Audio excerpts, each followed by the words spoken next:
Hello guys, and welcome back. Today I'll show you how to add your Wise card to Apple Pay on iPhone. On your iPhone, open the Wallet app and tap the plus icon in the upper right corner. Select debit or credit card, then tap on Continue to proceed. You can sign up for Wise in the link in the description so you can get a reward.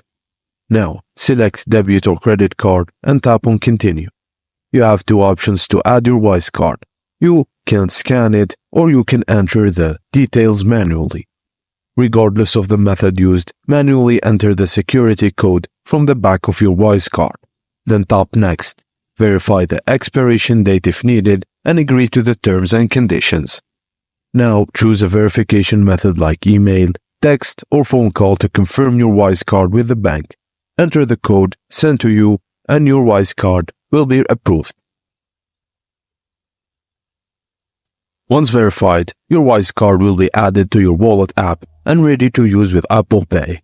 And that's it guys. Thank you for watching and please don't forget to like and subscribe for more.